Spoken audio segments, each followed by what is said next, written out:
UPSC के notes बनाने के लिए हमको क्या करना चाहिए। यह बहुत दिन से मैसेज आ रहा था कि यूपीएससी के नोट्स कैसे बनाएं और ये नोट्स आखिर क्यों बनाया जाता है, ये भी बात करेंगे।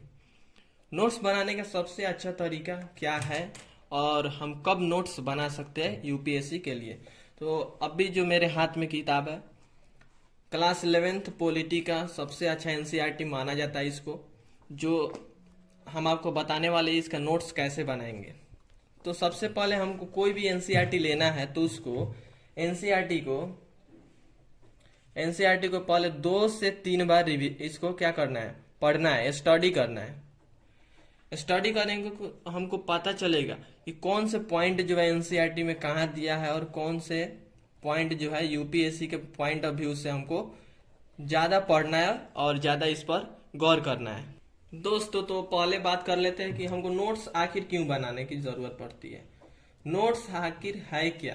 तो देखिए, कोई भी एग्ज़ाम की जब हम तैयारी करते हैं तो पूरे किताब को तो एग्ज़ाम के टाइम में मैं रिवीजन भी नहीं कर सकता, इतना बड़ा किताब हो जाती है। और नोट्स का मतलब ये होता है कि एक चैप्टर को जो करीब करीब 24 से 25 पेज में रहता है, करीब एक चैप्टर, तो एक चैप्टर को जो है हमको कम से कम 2 से 3 पेज में, ये भी ज़्यादा हो गया, 2 से 3 पेज में हमको नोट्स को बना देना है ताकि हमको ये याद करने में दिक्कत ना हो और अच्छे से याद हो।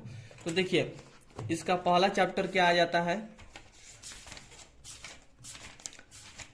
संविधान क्यों और कैसे। तो इसको पहले 2 से 3 बार हमको ये पढ़ना है, उसके बाद नोट्स बनाना है, ये बात आपको याद रखिएगा। तो देखिए, हम आपको कुछ पॉइंट बताते हैं। पहला पॉइंट आता है, हमें संविधान की आवश्यकता क्यों है।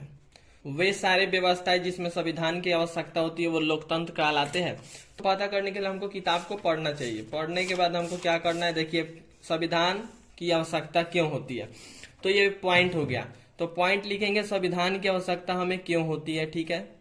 और ऐसा पॉइंट लिखेंगे जिसको हम याद करते ही हमारा पूरा माइंड में ये चलने लगे कि संविधान की आवश्यकता क्यों होती है, ये तालमेल बिठाता है और क्या क्या करता है। इसी तरह एक पॉइंट दे देंगे और इसका कुछ बातें लिख देंगे जिससे हम रिकॉल कर सकें।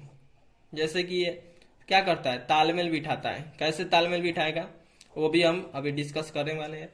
उसके बाद क्या कर रहा है, निर्णय निर्माण शक्ति की विशिष्टताएं, ये भी लिखेंगे, कैसे निर्णय लेता है। तीसरा पॉइंट क्या है, सरकार की शक्तियों पर सीमाएं लगाता है, मतलब कि इसको सीमित करता है। सरकार की जो शक्ति है उसको सीमित करता है, कैसे करता है ये भी डिस्कस करेंगे। आगे देख लेते हैं, समाज की आकांक्षा और लक्ष्यों को भी ये निर्धारित करता है, ठीक है। तो तालमेल कैसे बिठाता है, तो पहला बात आप ध्यान से सुनिएगा। जब कोई बात यदि हम मान ले और कोई दूसरा व्यक्ति नहीं माने, ठीक है, कोई ऐसा संविधान में प्रावधान है जिसे कि हम मान ले और कोई व्यक्ति जो है उसको नहीं माने, तो हम मिल बिठाता है, ठीक है। संविधान में कुछ प्रावधान होते हैं जिसे न्यायालय द्वारा लागू किया जाता है और यदि कोई भी व्यक्ति उसको नहीं मानता है तो उसे कड़ी से कड़ी सजाएं दी जाती है। तो हमें संविधान के कुछ प्रावधानों को मानने का बाध्य हो जाते हैं। अब निर्णय कैसे, तो संविधान में निर्णय लेने की शक्ति जो है समाज के पास है, तो इतना बड़ा समाज तो निर्णय ले नहीं सकता है। ये पूरा इसमें लिखा गया, हम 2 से 3 बार इसको रीडिंग कर चुके हैं तो ये बता दे रहे हैं। ये पॉइंट है, आपको बस निर्णय लेने की शक्ति पॉइंट लिखना है और बस 2-3 पॉइंट इसमें ऐड कर देंगे।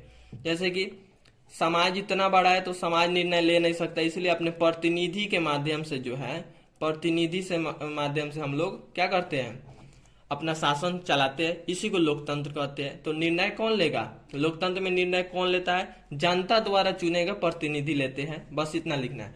और सरकार यहाँ पर क्या था, सरकार की शक्तियों को ये सीमित कर देता है। कैसे करता है, तो देखिए, सरकार के 3 अंग होते हैं, ये भी सबको पता है। पहला क्या होता है, कार्यपालिका, विधायिका और न्यायपालिका।